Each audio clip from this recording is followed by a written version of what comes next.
Hello, everybody.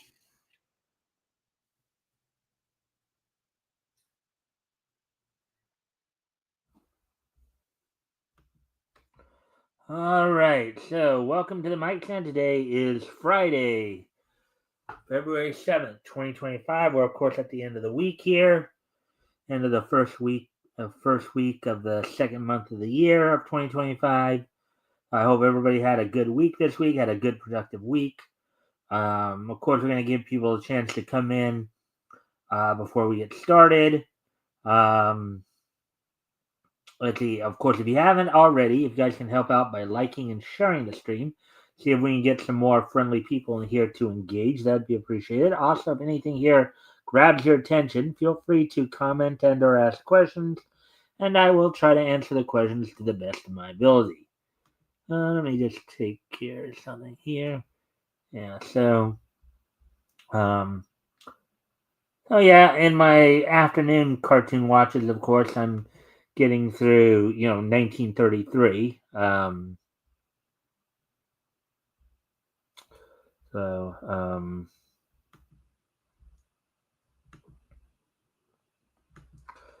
so you know, saw of course some more Betty Boop today. Saw actually a couple of Crazy Cat cartoons. A little bit more Popeye, Scrappy.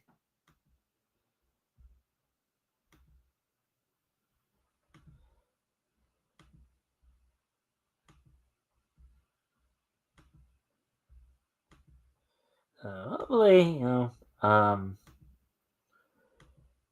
oh, very interesting going back watching some of those old cartoons, seeing how people thought of life back in those days.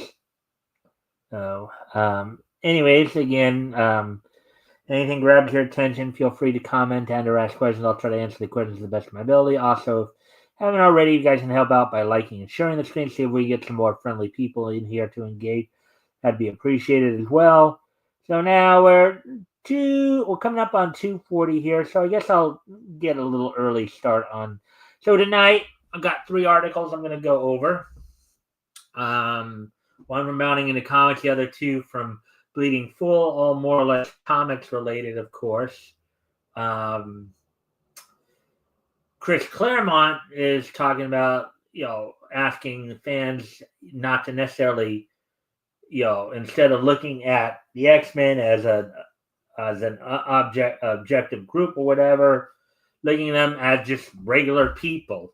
So we'll be looking at that article also on Bleeding Full. Of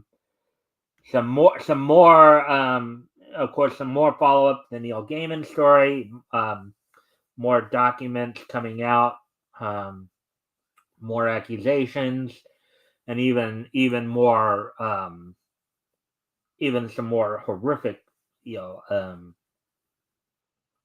allegations that we'll be looking at. Also, Rob Liefeld has decided to leave Marvel after 30 years. There's been some issues coming up with how some of his characters are being used.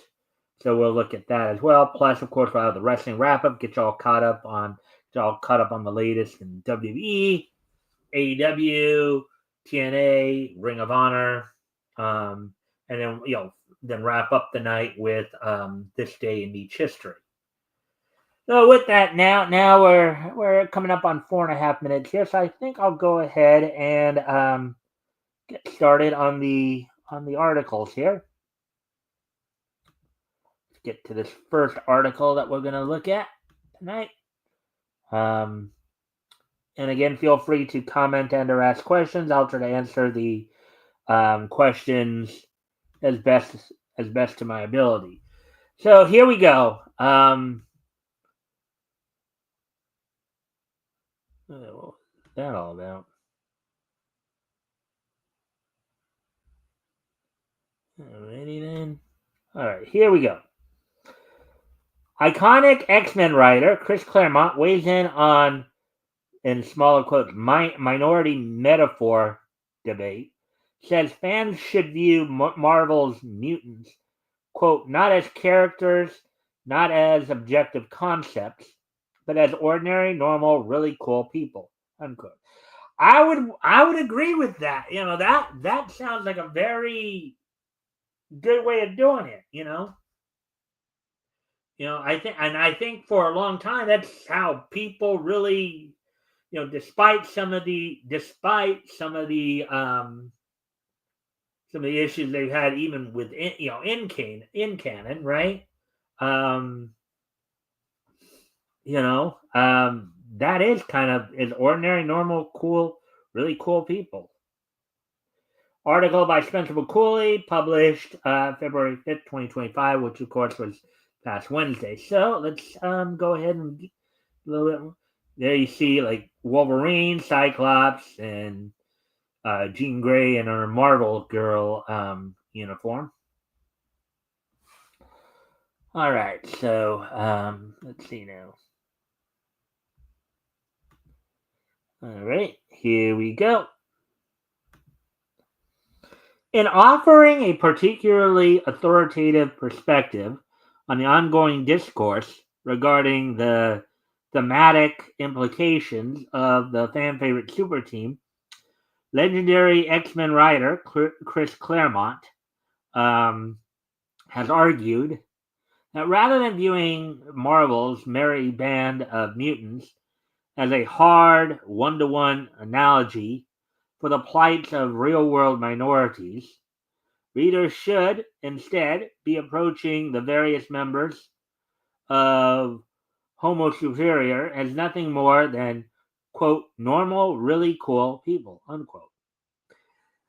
Now I think that kind of perspective, that kind of mindset, you would think that would be a very agreeable mindset, but I bet you there are going to be some people out there who are going to say, no, they are the one-to-one analog analogy of the plights of the real world.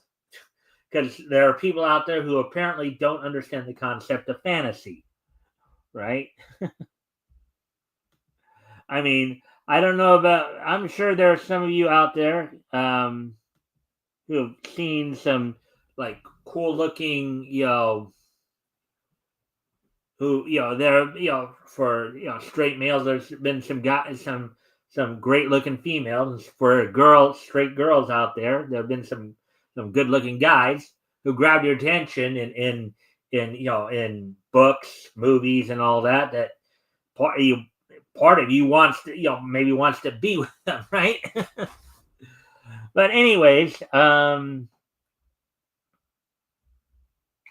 yeah. So, anyways, let's move on to the next part of the. So, for those unfamiliar with the topic, there exists an ongoing debate among comic book fans regarding whether or not the plight of Marvel's X genre carrying population, or X gene carrying population, should be read as a not so subtle metaphor for the struggles of real world minorities. Now, I myself have heard of that. I had heard of that kind of idea being pitched out there, and I think it might be a little over. I mean, I can understand some evidence, and of course, there's always been kind of the liberal, liberal aspect, whether it's the old school liberalism, or even and nowadays the new liberalism or progressiveness, or the PC culture being read into many of these stories, but written into these stories. But anyways, on one side, those who disagree with this read point to the fact that according to X-Men creator Stan Lee, his original intent in exploring the concept of mutants was not to offer any such, in smaller quotes, social commentary, but rather give himself an easy way of introducing new heroes without having to deal with the admittingly difficult task of having to constantly come up with new origin stories. And we have read this. We have read this take before in some previous articles we've read. We've read through in regards to Stan Lee. I mean, yes. I mean, if you create basically an entire set of people who can somehow, because through their genetics, and this is again part of the whole Marvel versus DC thing, right? Marvel, it's muta. DC, it's meta, right? And I would, if Marvel, the powers come through scientific means, whether through genetic, through just natural evolution or genetic manipulation or what have you, versus DC, where a lot of the superpowers come either by accidents or somehow they are somehow divinely given, right?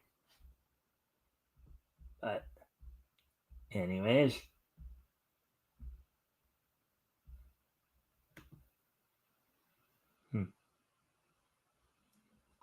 so I'll continue on with the article here.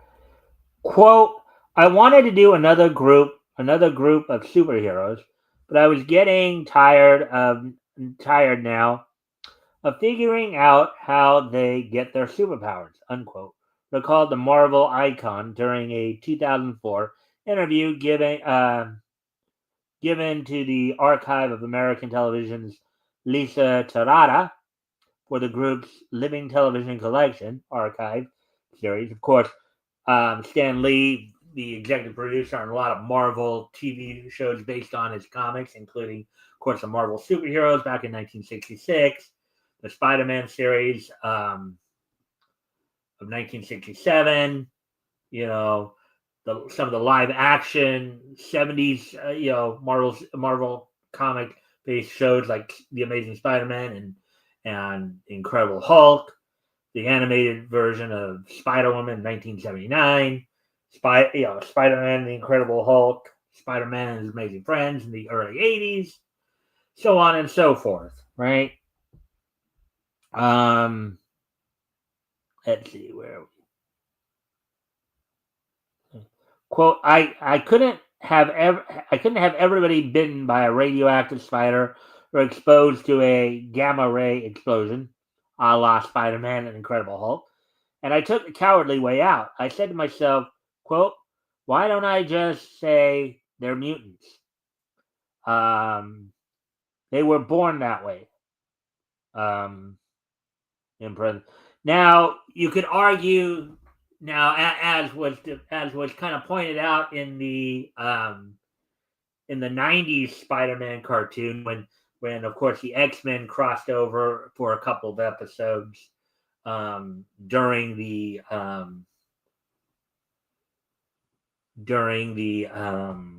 Man Spider arc, their impression of the Spider. You could argue that that Spider-Man and Incredible Hulk are mutants as well, just not in the same way that, let's say, the X-Men are. It wasn't that they naturally mutated from Homo sapien to Homo superior. They mutated due to there was a causal mutation there. In the case of Peter Parker, it was the being bitten by the radioactive spider. In the case of Bruce Banner, it was being exposed to a gamma ray explosion. But anyways, let's see. We all know there are mutants in real life. There's a frog with 5 legs, things like that. So I won't have to think of new excuses. I'll get as many as I want, and in parentheses, just or in brackets, just have to say in brackets, yeah, he's a mutant. That's all, unquote. Now, and that's a true case too. There are mutations in the real world, Let's see. I think I know of two former Major League Baseball players who have a mutation. I don't remember what the technical name for it is, but they were both pitchers, mind you, who had, instead of having five fingers, instead of having like four fingers and a thumb, basically five digits on their hand, they actually had six. They had like an extra finger. Um, those are pitchers Manny Acosta and Antonio Alfonseca. Those two Dominican pitchers actually both had an extra finger on their hand, I believe. Um, so, um, so yeah. So as to the point of, yeah, there was a real world instance of that.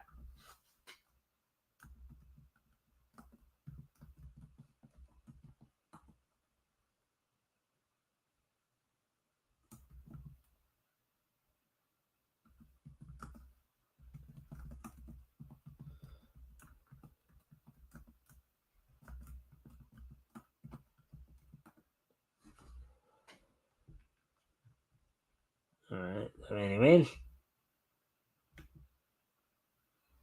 let's see. As we now continue on with the article here, of course. For posterity, in recapping the same story to The Guardian's Bob Strauss, 4 years earlier, Lee additionally recalled that, quote, it occurred to me that instead of them just being heroes that everybody admired, what if I made other people fear and suspect and actually hate them because they were different? I love that idea. If not, it not only made them different, but it was a good metaphor for what was happening with the civil rights movement in the country at the time. Unquote. So that whole idea was done post creation, right? Um,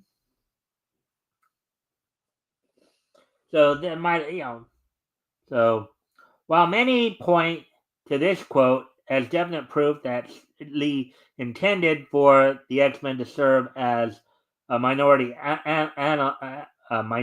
analogy, in small quotes, I wouldn't agree with that because even if another way of reading that comment too is that would almost seem like that idea may have occurred to him after the fact, after the characters were created, right? That's just what it should be noted that not only is this only interview in which he offers this specific information, but in a 2007 interview with Coast to Coast AM guest host Ian Punnett, he specifically admitted that while many readers read his original stories as such, any direct commentary on bigotry was completely unintended. So he's kind of given indication to both. But I honestly believe, based on some of these comments, I believe that the whole idea, the whole of it being some kind of social commentary on, on civil rights movement or anything like that, came about post creation. In other words, he realized after, oh yeah, this also could be interpreted that way. It wasn't. I don't think it was running around in his head at the time he created the characters. So quote, I was just originally trying to get an interesting group of characters with interesting powers, and I thought it would make it twice as interesting if the public really didn't like them that much, and if they had a worry about their reception by the outside world, unquote, said Lee. Quote, little by little, I began getting mail saying how great it is that I'm doing these stories about bigotry and the evils of bigotry and so forth, and race hatred. And I guess I was doing that, but I was doing it subconsciously. That wasn't the main purpose, unquote. Yeah, I think, again, all this probably came about post creation, not pre. Let me see. Let me see if I can drum up.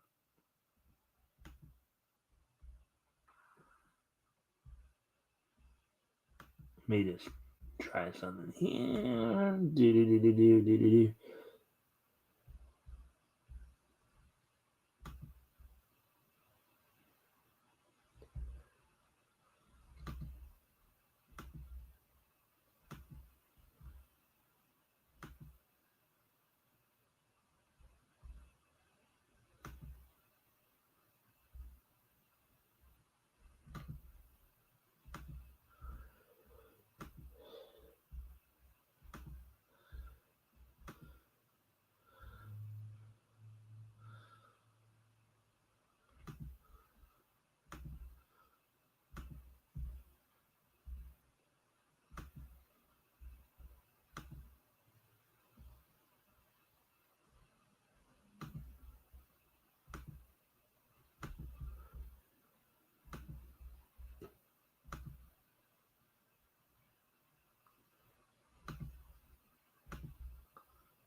And seeing if I can try to get it some more people to watch, if at all possible here.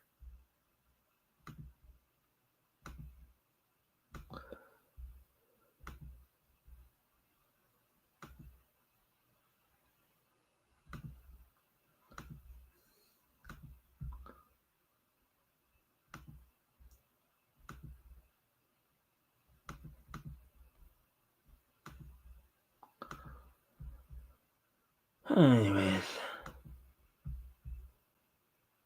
Alright, there we go with that. So let's get back here. Alright, so let's get back to the article then. And while his own approach to creating the characters did lean more into the theme of learning to coexist, in smaller quotes there, co-creator Jack Kirby's ideas were more focused on this lesson as it applies to all of humanity rather than specific social groups. Again, another good point there. Quote, the X-Men, I did the natural thing there, unquote. And the legendary artist, during a 1987 interview with writer Leonard Pitts Jr., quote, what would you do with mutants who were just plain boys and girls and certainly not dangerous? You school them. You develop their skills. So I gave them a teacher, Professor X, unquote. Quote, of course, it was the natural thing to do instead of disorienting and alienating people who were different from us. I made the X-Men part of the human race, which they were, unquote. He added, quote, possibly radiation, if it is beneficial, may create mutants that'll save us instead of doing us harm. I felt that if we train the mutants our way, they'll help us, and not only help us, but achieve a measure of growth in their own series, and so we could all live together. Unquote. On parentheses. Now I can also see both Stan. I can see in the case of Jack and Stan there. And Stan said it happened subconsciously. I think some of this may have came out of their some of this stuff could have came out of their experiences during World War II when they were both in the service, obviously. That idea of the camaraderie with their fellow soldiers and all that, and just the idea pushing that idea of of just kind of making the connections with each other, with people, right? That's probably here's from one of the first Cyclops, you have the Angel, Beast, and Professor X right there, Iceman.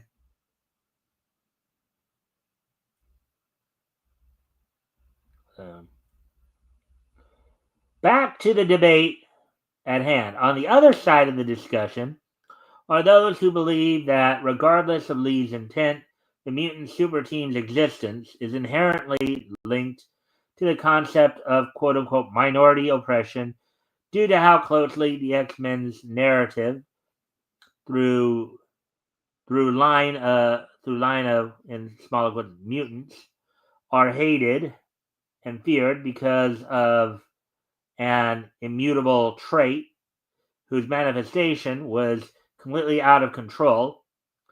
Parallels a similar treatment some groups have faced or currently face in real life. Well, okay. Here's a little bit more of a significant difference in that, though. Okay, in that argument, somebody's skin color is not going to hurt you.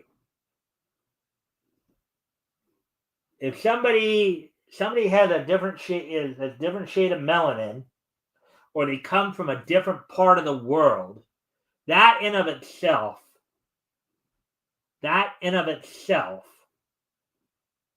is not dangerous. A piece of skin is not really going to hurt you. Now, granted, there might be some cases where, diseased skin, if something like that, but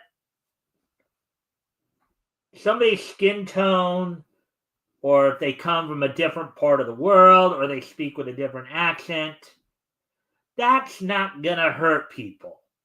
Okay? That's not going to hurt people.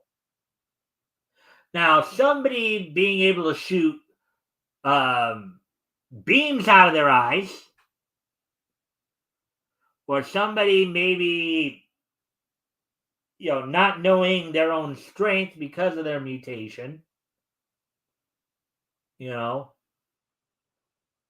somebody with just a mere touch could either freeze something or in some cases burn something.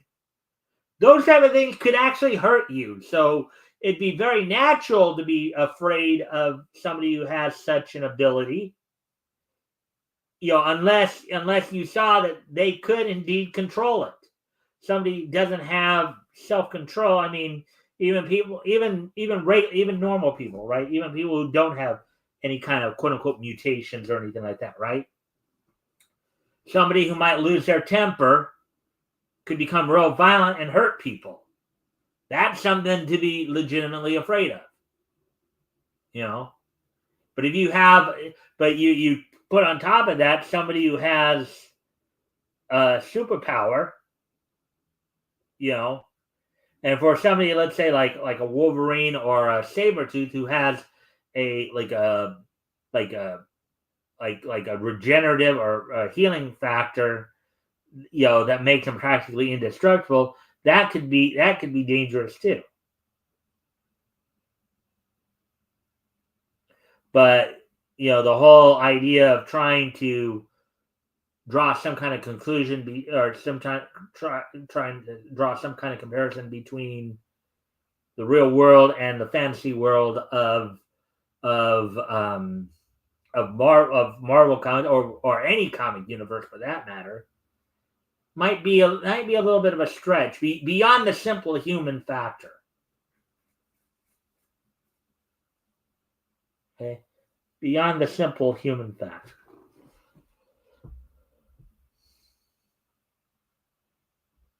Further, some even argue that the mutant coexistence-oriented Professor X and in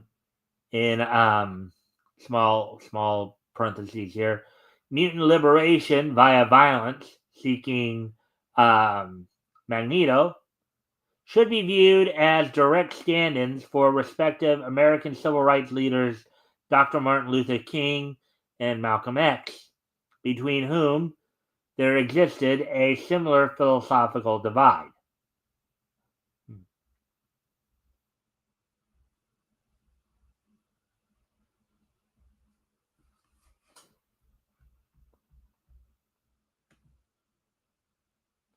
Peace through strength versus aggression, right?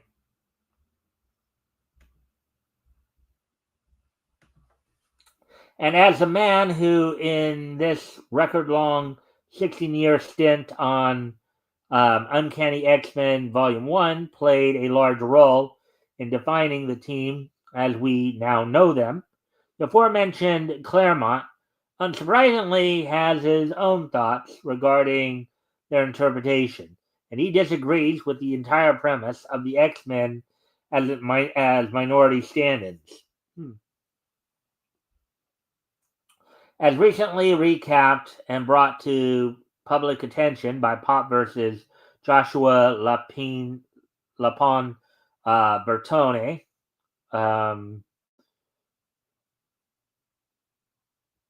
the iconic X writer weighed in on the topic while making a December 7th panel appearance at the Brazilian edition of the annual 2024 CCXP Entertainment Convention.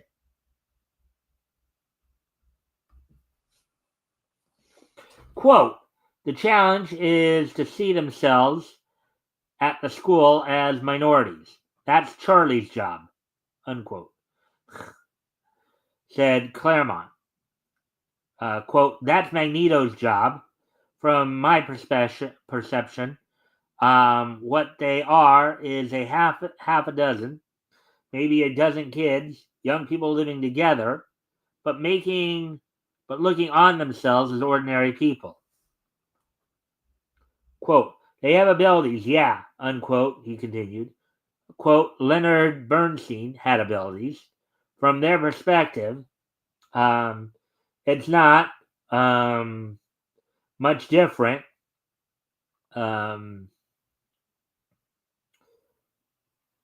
He composed and played brilliant music. They saved the world, A and B. The key is to think of them as people, not as heroes. Not, in parentheses, yes, I am a minority.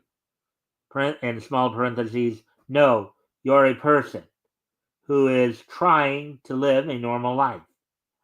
Which I think in some of the early episodes of X-Men Evolution, they really did a good job with that part, when basically depicting them as as teenagers going to high school, along with, of course, living and studying at at the X Mansion as well, the Xavier School. Other people may see you as a minority. You may react to them as a minority. You may look at yourself objectively as a minority, but as a person, you're a person, unquote. Yeah, I really do think that Claremont is making some good points here.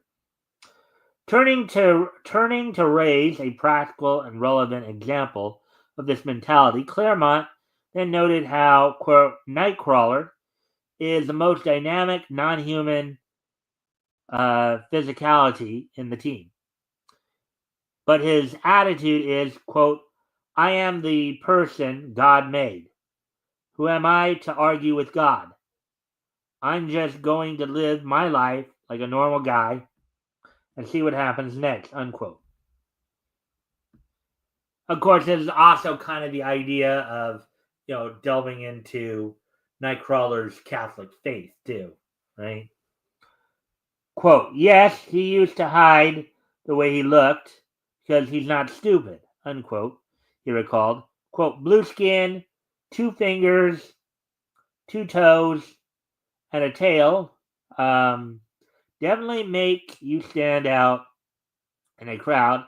It took Logan to challenge him to take off the mask and be a normal person.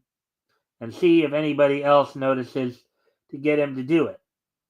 But other than that, he just tried to live a normal, cool life as someone who loves acting, who is a theater performer, and who is a stuntman, unquote. Wrapping up his thoughts, Claremont ultimately affirmed, quote, that is the way you should look at these characters. Not as characters, not as objective concepts, but as ordinary, normal, really cool people, unquote. Quote, the rest of it falls into place, but you can look around this room at the people around this table, he concluded. Quote, oh, look, that's an X person. How do you know? Well, it looks sort of like Colossus. How do you know? Well, doesn't he? It may be Peter Rasputin, but who knows? You just see him as a person, not as Colossus, unquote.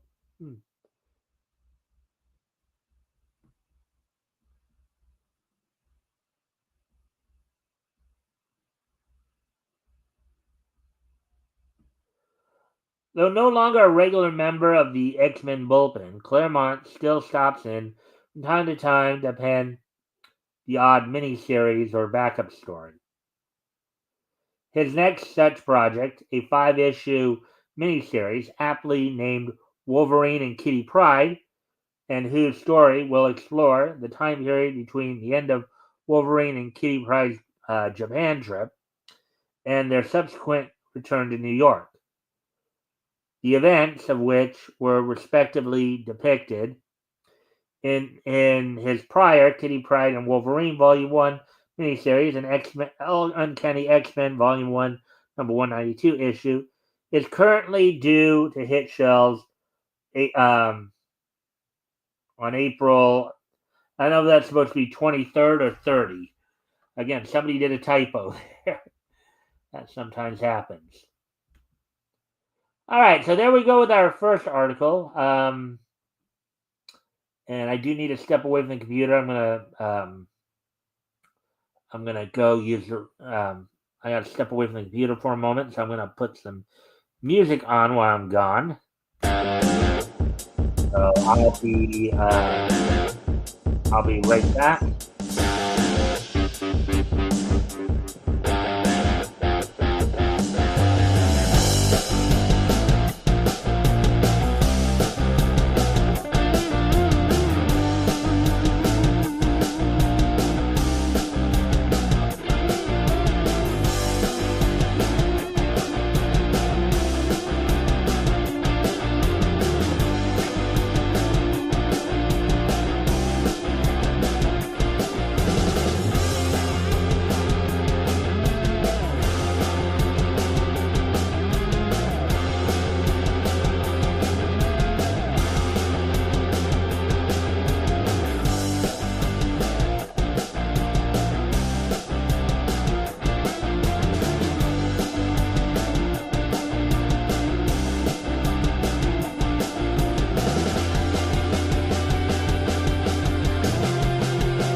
All right, so sorry about that.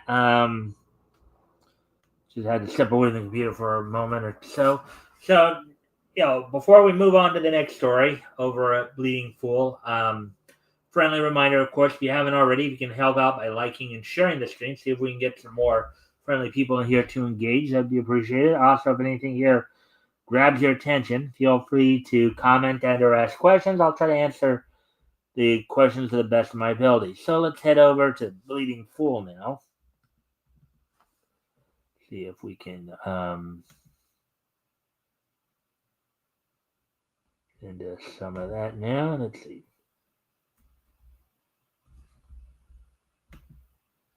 Got a couple articles that we're going to go over from here.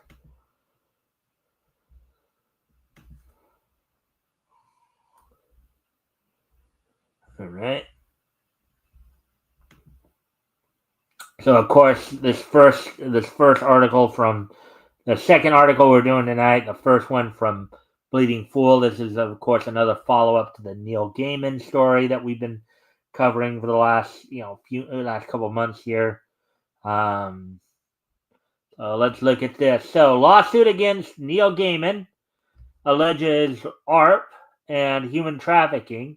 Ex-wife also named. Article by Karina Schmidt published today. So there's Neil Gaiman and his wife, or his I don't know. I think she's his ex-wife now, Amanda Palmer, right there.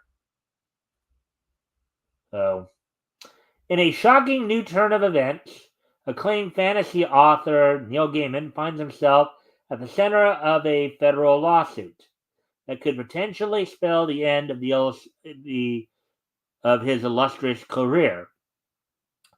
The filing covers 3 states, includes charges of ARP, human trafficking, and other abuse charges. The suit was filed by former nanny Scarlett Pavlovich, alleges human trafficking and sexual assault against Gaiman and his estranged wife, musician Amanda Palmer. Gaiman, best known for his work on Coraline, Good Omens, and Sandman, has been facing multiple SA or sexual assault allegations over the past several months. The latest development comes in the form of a federal lawsuit filed earlier this week in Wisconsin. Pavlovich, who first shared her story in the Tortoise Media podcast Master, quote unquote, and later in New York Magazine article, claims that Palmer, quote unquote, procured her for Gaiman by hiring her as a nanny for their child. The lawsuit alleges that the couple exploited her both economically and sexually.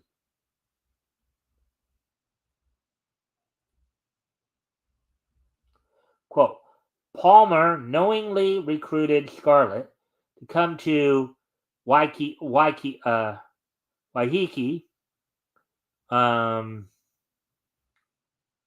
with the intention of obtaining Scarlett's uncompensated labor, unquote. The lawsuit states, quote, Palmer knowingly benefited from her recruitment and obtaining Scarlett, receiving free childcare, work, labor from Scarlett. Gaiman knowingly enticed Scarlett for her labor or services when he authorized Palmer to present her with the offer of a job as his and Palmer's live-in nanny, unquote. Wow, she's basically accusing.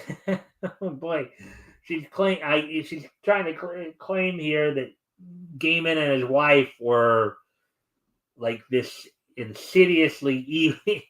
It's like what was she thinking that she was dealing with Lex Luthor and Cheetah or something like that? Or... Oh boy.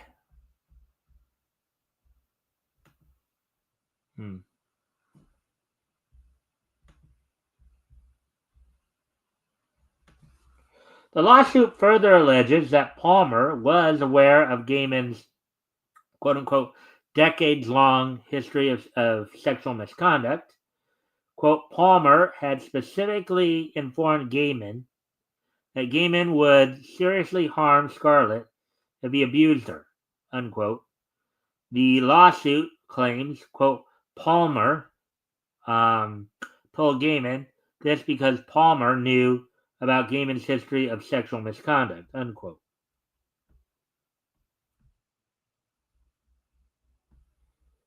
Pavlovich is seeking damages in excess of $1 million, alleging assault, battery, intentional infliction of emotional distress, and negligent infliction of extreme emotional distress against Gaiman, as well as negligence against Palmer.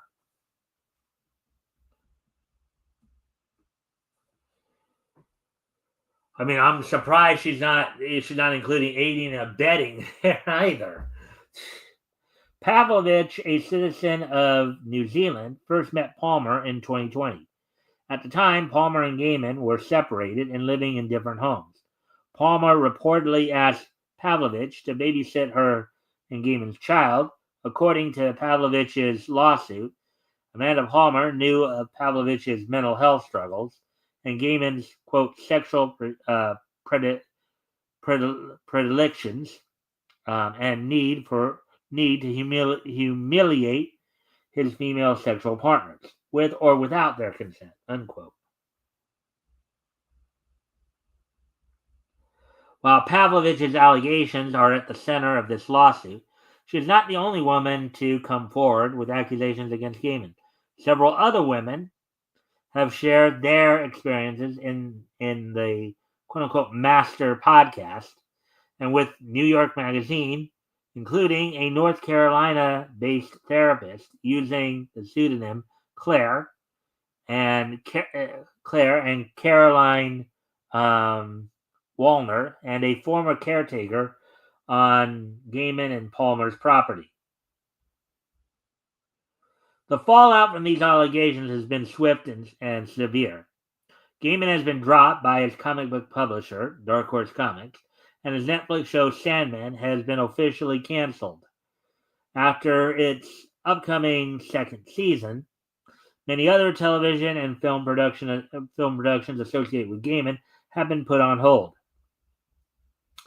Gaiman has denied all allegations, writing in a statement on January 14th, quote, "I'm far from a perfect person, but I have never engaged in non-consensual sexual activity with anyone ever," unquote. As the mainstream comic and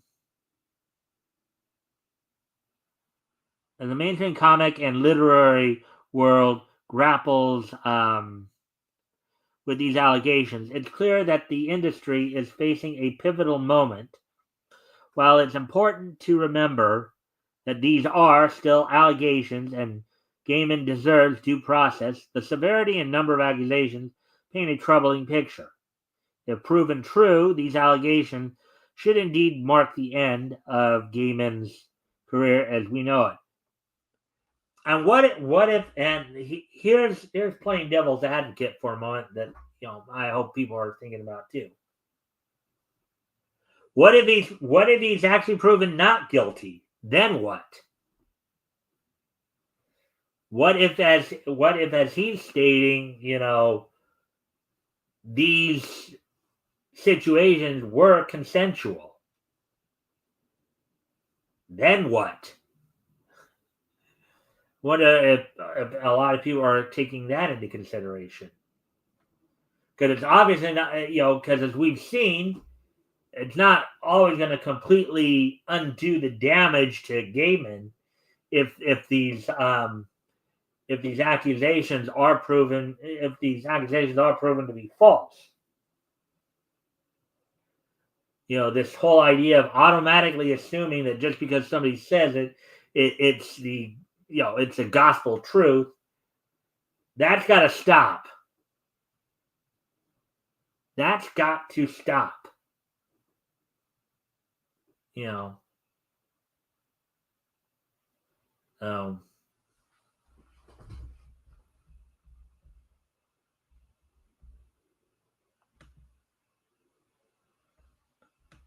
So with that, though, let's prepare to move on to the next article here.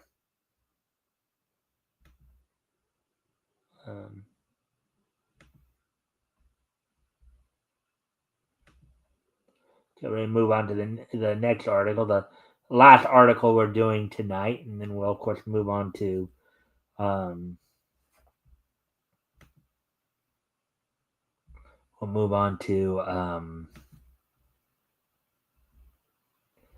to the wrestling wrap-up. So, Rob Liefeld cuts ties with Marvel. Quote, Kevin Feige does not treat comic creators well, unquote, article by Todd Fisher, published earlier today. All right, so let's get into this. Rob Liefeld's decision to sever ties with Marvel after more than 30 years marks the end of an era for the creator of iconic characters like Deadpool and Cable. Liefeld's departure stems from a series of events that culminated at the New York premiere of Deadpool and Wolverine in July. The artist found himself and his family excluded from the after party, a stark contrast to his previous experiences. More tellingly, Liefeld felt snubbed by Marvel Studios chief Kevin Feige on the red carpet.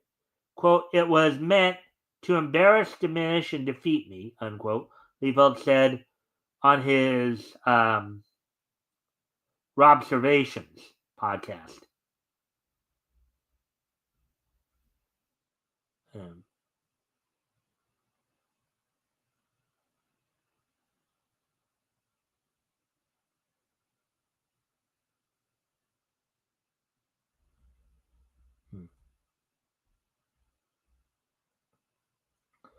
The situation was exacerbated when Liefeld learned that professional photos taken of him with the Deadpool and Wolverine team were subsequently deleted. This series of perceived slights led Liefeld to conclude that Marvel no longer valued his presence. Quote, at some point you go, in small quotes, I've received the message and the message is clear, unquote, he explained. Liefeld's discomfort with Marvel began earlier in 2023 when the company made the controversial decision to credit editor Roy Thomas as a co-creator of Wolverine, and I believe we did cover this story a little bit too. This move upset many in the industry, including Liefeld, who is close to the widow of Len Wein, Wolverine's original co-creator.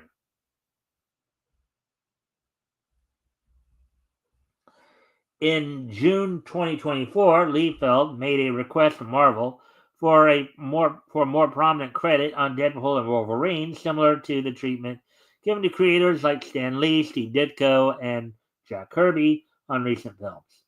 In an email, he wrote, quote, Marvel's treatment of creators has never been their strength. Without the worlds, the characters, and the concepts that we create, and in this specific case, the world of Deadpool, there are no films to shoot, no blockbusters to distribute. I am not the easy button at Staples. I am the human imagination behind it all, unquote. This request was reportedly not well received within Marvel. Liefeld later tweeted, quote, my reps were screamed at today. Small quote, we are not Fox. Tell me about it.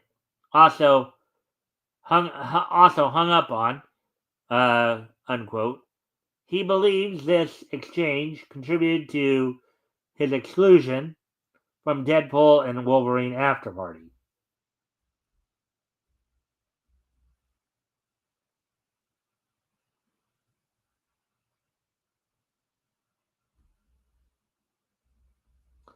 Liefeld's relationship with Marvel has been complex.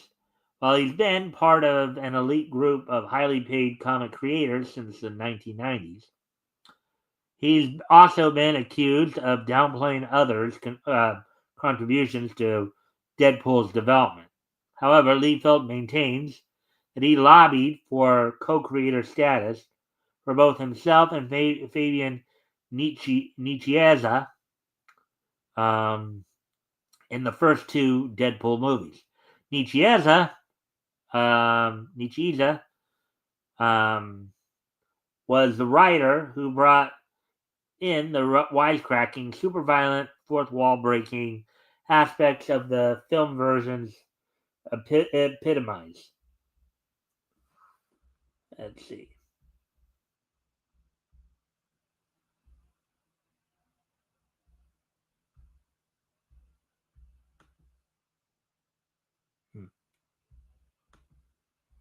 Despite these tensions, Marvel did acknowledge Liefeld in Deadpool and Wolverine with an in-joke referencing his artistic style. He was also invited to visit the set in London. However, Liefeld suggests that during the visit, he began to feel unwelcome, contrasting it with his positive experiences on the Fox-produced Deadpool films.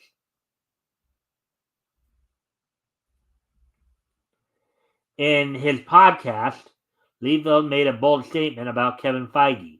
Quote, Kevin Feige does not treat comic book creators well. That is my personal experience, unquote. While acknowledging Feige's efforts to praise creators occasionally, Liefeld believes there's a lot of room for improvement in Marvel's relationship with comic creators. As Liefeld prepares to release his final Marvel work, Deadpool Team Up number 5, he reflects on this chapter of his career with a mix of sadness and resolve. Quote, you can't always share your hits. Sometimes you have to share your misses. This one was a miss, unquote, he said. For fans and industry observers alike, Liefeld's departure from Marvel represents a significant shift in the comic book landscape. It highlights ongoing discussions about creator recognition and the evolving relationship between comic book artists and the studios that bring their creations to the big screen. All right, so there we go with that one.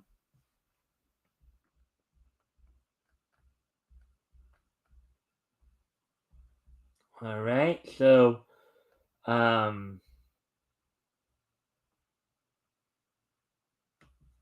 right, so there we go with that one. So now we're gonna, of course, move on to the wrestling wrap up here. We're gonna, of course, look back to action from last night, TNA and Ring of Honor. Look ahead to tonight's SmackDown as well as tomorrow night's Collision. What you may have missed on, for those who watch wrestling. Those who might have missed what happened on last night's shows and look ahead to what's liable to happen on tonight's shows. So let's get to that. So first off, let's take a look at Ring of Honor. As on last night's Ring of Honor, which took place from Daly's place in Jacksonville, Florida, with Caprice Coleman and Ian Riccaboni on commentary. The opening match of the evening saw Blake Christian defeat Adam Priest. Griff Garrison and Preston Vance, with Cole Carter and Jack Jameson in their corner, defeated Gabriel Eros and Eli Theseus. Lee Johnson of Leeds, with EJ Nduka in his corner, defeated John Davis. In a proving ground match for the Women's World title match, in which, if the challenger had won, would have earned a shot at the Ring of Honor Women's World title, Athena defeated Caroline Cruz. Of course, Athena had Billy Starks in her corner. Sammy Guevara defeated Mansoor, who had Mason Madden in his corner. Red Velvet retained the Ring of Honor Women's World Television title as she defended it against Robin Renegade. And the main event saw in a four-way tag match, the Outrunners of Turbo Floyd and Truth Magnum defeat Grizzled Young Veterans, Dark Order, and Premier Athletes. So now let's now go back to last night's Impact.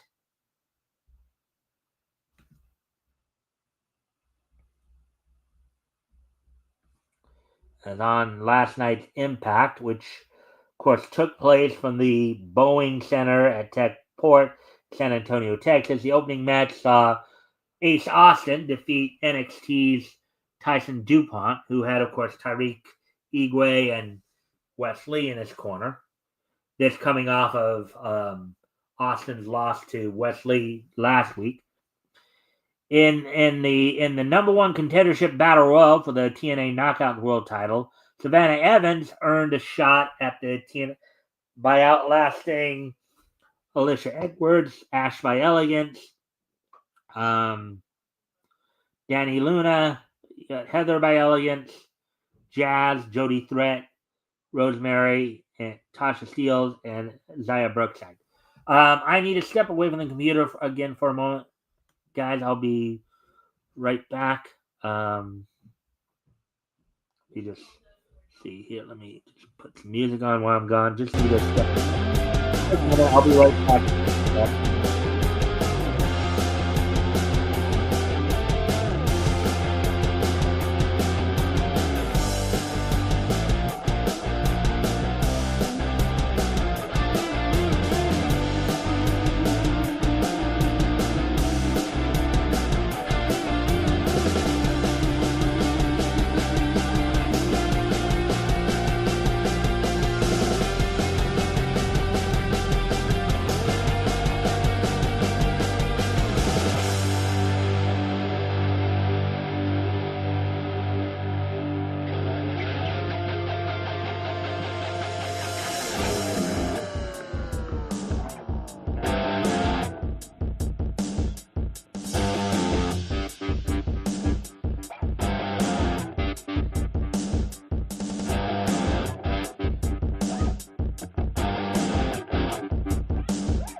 All right, I'm back. Sorry about that, folks.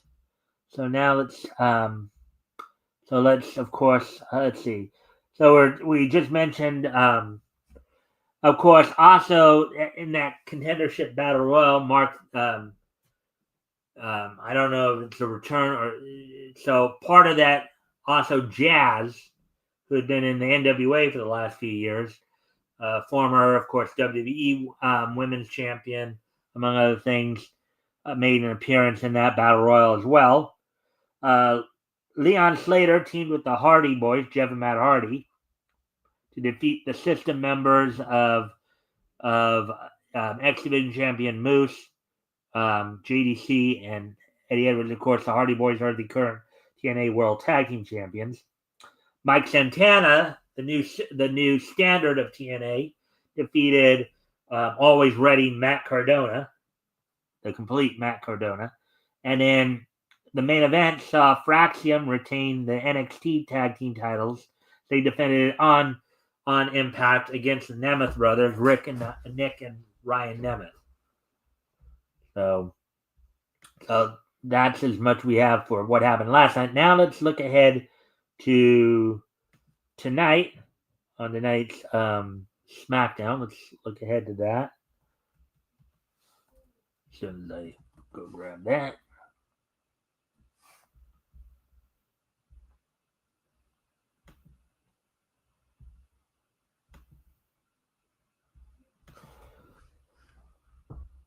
So on tonight's SmackDown, as of course they get ready as they continue to prepare for Elimination Chamber coming up in a few weeks on March 1st. coming from the FedEx Forum in Memphis, Tennessee, and it'll be apparently they don't have any of the matches listed as of yet here. So, but that will be on USA Network tonight. It's Friday Night SmackDown. Now let's of course take a look to tomorrow night's AEW Collision. 1 week out from 1 week out from Grand Slam next Saturday.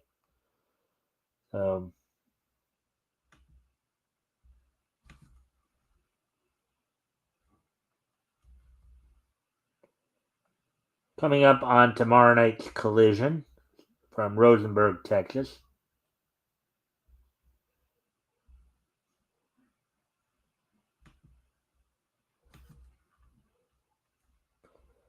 In a non-title match, AEW Women's World Champion Mariah May will be taking on a mystery opponent. Bandito, a former Ring of Honor World Champion, takes on bounty hunter Brian Keith from the Learning Tree. Mark Briscoe takes on another former Ring of Honor World Champion, takes on Kyle Fletcher of the Don Callis family. Thunder Rosa takes on Penelope Ford in the main event in a 6-man three-way tag team match. You have TNT champion Daniel Garcia teaming with 2.0, tag team 2.0, versus the Undisputed Kingdom of Adam Cole, Kyle O'Reilly, Roderick Strong, and Shane Taylor Promotions of Shane Taylor and the Infantry of Carly Bravo and Sean Dean. So, with all that being said and done now with today being Friday, February 7th, 2020, 2025, let's take a look back at this date in each history. So let me just do that. 7, 2020, and 2015. All right. So first off, we're going to head back to 2007 on this day, 18 years ago today, back in 2007. On this day in 2007, the 65th issue of Alter Ego from Tomorrow's went on sale on this date back in 2007. Sold for $6.95, was 96 pages. So on this date, 18 years ago today, the 65th issue of Alter Ego from Tomorrow's went on sale on newsstands on this date back in 2007. Now, moving ahead to 2015, on this date in 2015,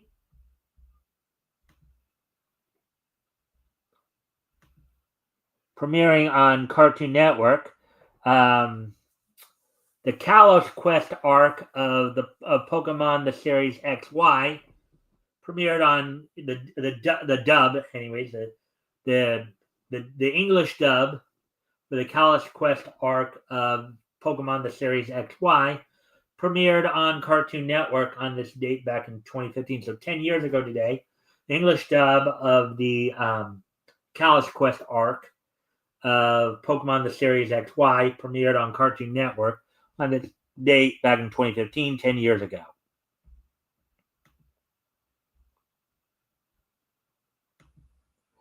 And finally, 5 years ago today, in 2020, on this date in 2020, 5 years ago today,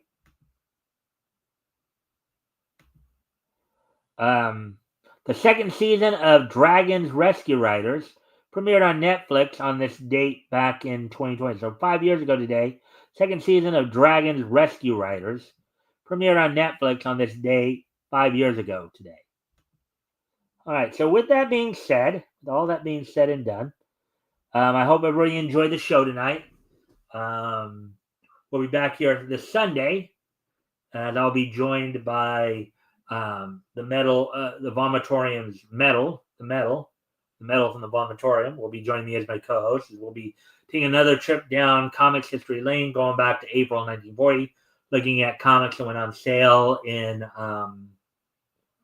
April 1940, focusing in this time on books that went on sale from Quality Comics. We'll be looking, of course, at Hit Comics, Volume 1, Issue 1, National Comics, Volume 1, Issue 1, Smash Comics, Volume 1, Issue 11, and Feature Comics, Volume 1, Issue 33. Of course, we'll be introducing you guys to such characters as Uncle Sam, Quality's version of Merlin the Magician, Jock Kellogg, Red B, and Neon the Unknown.